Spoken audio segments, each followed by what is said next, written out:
Chapter 2 of the Legion of Lazarus by Edmond Hamilton. Recording by Peter Eastman.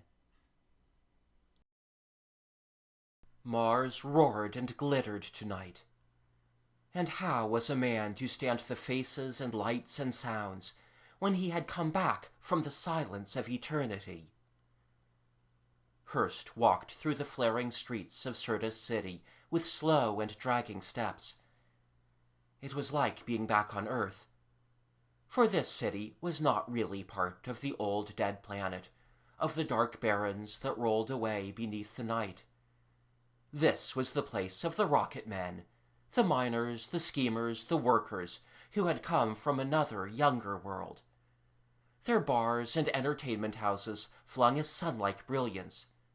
Their ships, lifting majestically skyward from the distant spaceport, wrote their flaming sign on the sky. Only here and there moved one of the hooded, robed humanoids who had once owned this world. "The next corner," said the whisper in Hurst's mind. "Turn there. No, not toward the spaceport. The other way." Hurst thought suddenly. "Shearing." "Yes?" "I am being followed." His physical ears heard nothing but the voices and music. His physical eyes saw only the street crowd. Yet he knew. He knew it by a picture that kept coming into his mind, of a blurred shape moving always behind him. "Of course you're being followed," came Shearing's thought. "I told you, they've been waiting for you. This is the corner. Turn."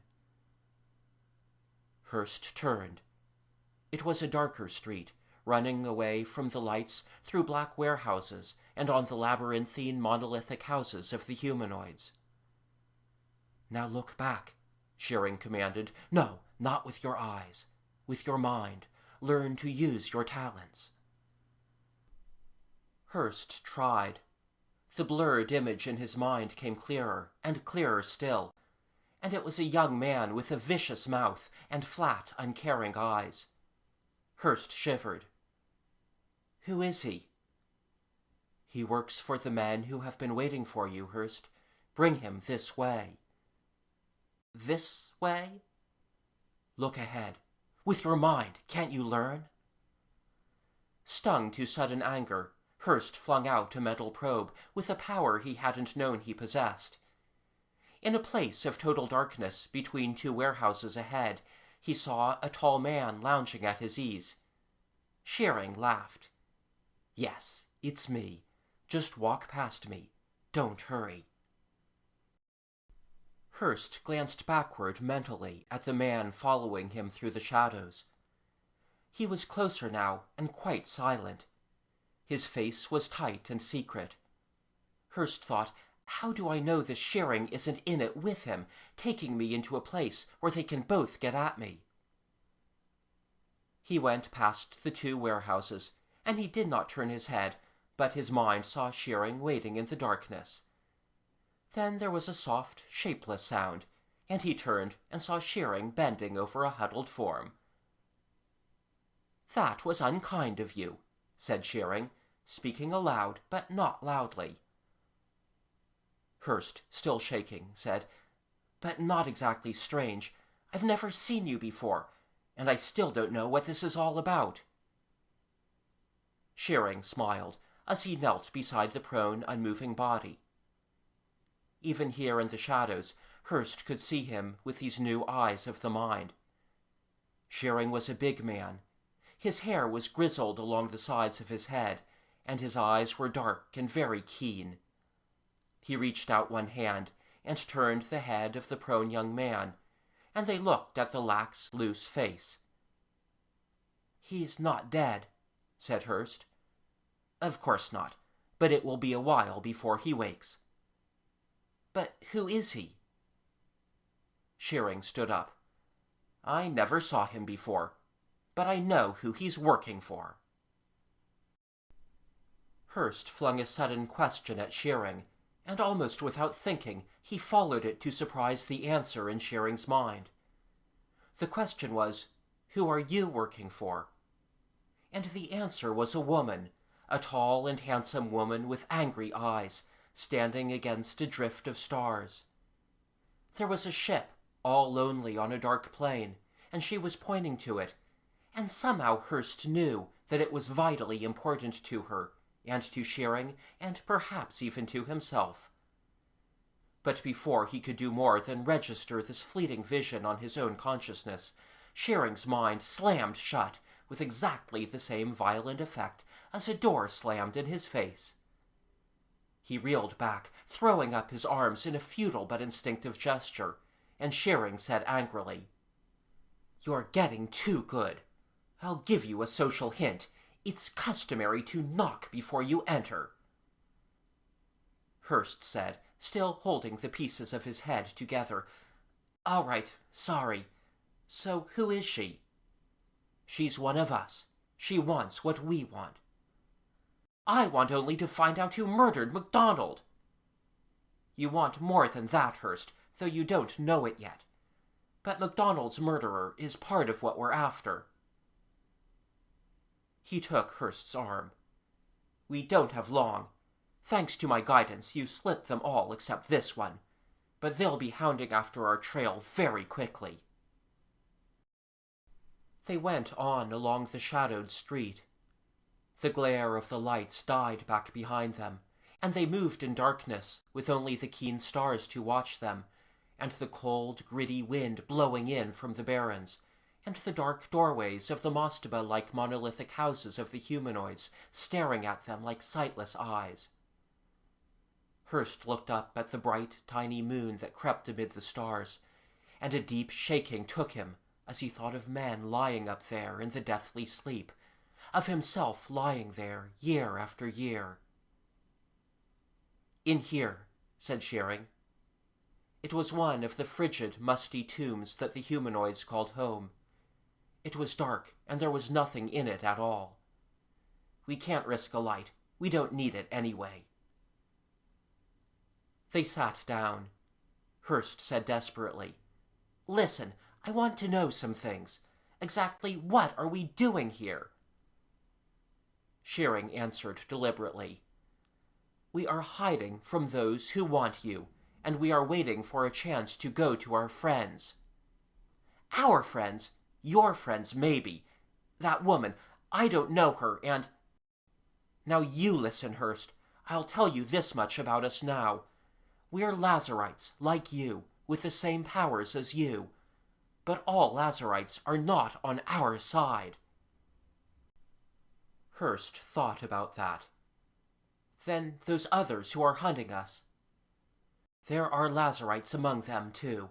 Not many, but a few. You don't know us, you don't know them. Do you want to leave me and go back out and let them have you?" Hearst remembered the adder-like face of the young man who had come after him through the shadows. After a long moment he said, "Well, but what are you after?" "The thing that MacDonald was killed for 50 years ago." Hearst said, "The Titanite? They said it hadn't ever been found, but how it could have remained hidden so long—" "I want you," Shearing said, "to tell me all about how MacDonald died, everything you can remember." Hearst asked eagerly, "You think we can find out who killed him? After all this time? God, if we could! My son!" "Quiet, Hearst. Go ahead and tell me. Not in words. Just remember what happened, and I'll get it." Yet, by sheer lifetime habit, Hearst could not remember without first putting it into words in his own mind, as they two sat in the cold, whispering darkness. "There were 4 of us out there on Titan. You must already know that. And only 4. 4 men. And one was named MacDonald, an engineer, a secretive, selfish, and enormously greedy man. MacDonald was the man who found a fortune, and kept it secret, and died. Landers was one, a lean, brown, lively man, an excellent physicist, with a friendly manner and no obvious ambitions. Saul was one, and he was big and blond and quiet, a good drinking companion, a good geologist, a lover of good music. If he had any darker passions, he kept them hidden. Hurst was the fourth man, and the only one of the four still living. He remembered now. He saw the black and bitter crags of Titan stark against the glory of the rings, and he saw two figures moving across a plain of methane snow, their helmets gleaming in the Saturn light. Behind them in the plain were the flat, half-buried concrete structures of the little refinery, and all around them were the spidery roads where the big half-tracks dragged their loads of uranium ore from the enchaining mountains. The two men were quarreling. "You're angry," MacDonald was saying, "because it was I who found it." "Listen," Hurst said, "we're sick, all three of us, of hearing you brag about it." "I'll bet you are," said MacDonald smugly. "The first find of a titanite pocket for years, the rarest, costliest stuff in the system. If you know the way they've been bidding to buy it from me." "I do know," Hurst said. "You've done nothing for weeks but give forth mysterious hints." "And you don't like that," MacDonald said. "Of course you don't. It's no part of our refinery deal. It's mine. I've got it, and it's hidden where nobody can find it till I sell it. Naturally you don't like that." "All right," said Hurst. "So the titanite find is all yours. You're still a partner in the refinery, remember? And you've still got an obligation to the rest of us, so you can damn well get in and do your job." "Don't worry. I've always done my job." "More or less," said Hurst. "For your information, I've seen better engineers in grade school. There's number 3 hoist. It's been busted for a week. Now let's get in there and fix it." The two figures in Hurst's memory toiled on, out of the area of roads to the edge of the landing field, where the ships come to take away the refined uranium. Number 3 hoist rose in a stiff, ugly column from the ground. It was supposed to fetch the uranium up from the underground storage bins and load it into a specially built hot tank ship in position at the dock. But Number 3 had balked and refused to perform its task. In this completely automated plant, men were only important when something went wrong. Now something was wrong, and it was up to MacDonald, the mechanical engineer, and Hurst, the electronics man, to set it right. Hurst opened the hatch, and they climbed the metal stairs to the upper chamber. Number 3's brain was here, its scanners, its tabulating and recording apparatus, its signal system. A red light pulsated on a panel, alone in a string of white ones. "Troubles in the hoist mechanism," said Hurst. "That's your department." He smiled and sat down on a metal bench in the center of the room, with his back to the stair. "D-level." MacDonald grumbled, and went to a skeletal cage built over a round segment of the floor. Various tools were clipped to the ribs of the cage. MacDonald pulled an extra ray-proof protectol over his vac-suit and stepped inside the cage, pressing a button. The cage dropped into a circular shaft that paralleled the hoist right down to the feeder mechanism. Hurst waited. Inside his helmet, he could hear MacDonald breathing and grumbling as he worked away, repairing a break in the belt. He did not hear anything else. Then something happened, so swiftly that he had never had any memory of it, and some time later he came to and looked for MacDonald. The cage was way down at the bottom of the shaft, and MacDonald was in it, with a very massive pedestal block on top of him. The block had been unbolted from the floor and dragged to the edge of the shaft, and it could not possibly have been an accident that it tumbled in, between the wide-apart ribs of the cage. And that's how MacDonald died, Hurst thought. And so I died. They said I forced the secret of his titanite find out of him, and then killed him." Shearing asked swiftly, "MacDonald never gave you any hint of where he'd hidden the titanite?" "No," said Hurst. He paused and then said, "It's the titanite you're after?" Shearing answered carefully, "In a way, yes. But we didn't kill MacDonald for it. Those who did kill him are the men who are after you now. They're afraid you might lead us to the stuff." Hurst swore, shaking with sudden anger. "Damn it, I won't be treated like a child. Not by you, by anyone. I want—" "You want the men who killed MacDonald," said Shearing. "I know. I remember what was in your mind when you met your son." A weakness took Hurst, and he leaned his forehead against the cold stone wall. "I'm sorry," said Shearing, "but we want what you want, and more. So much more that you can't dream it. You must trust us." "Us? That woman?" Once again in Shearing's mind, Hurst saw the woman with her head against the stars, and the ship looming darkly. He saw the woman much more clearly, and she was like a fire, burning with anger, burning with a single-minded, dedicated purpose. She was beautiful and frightening. "She and others," said Shearing. "Listen, we must go soon. We're to be picked up secretly. Will you trust us? Or would you rather trust yourself to those who are hunting you?" Hurst was silent. Shearing said, "Well?"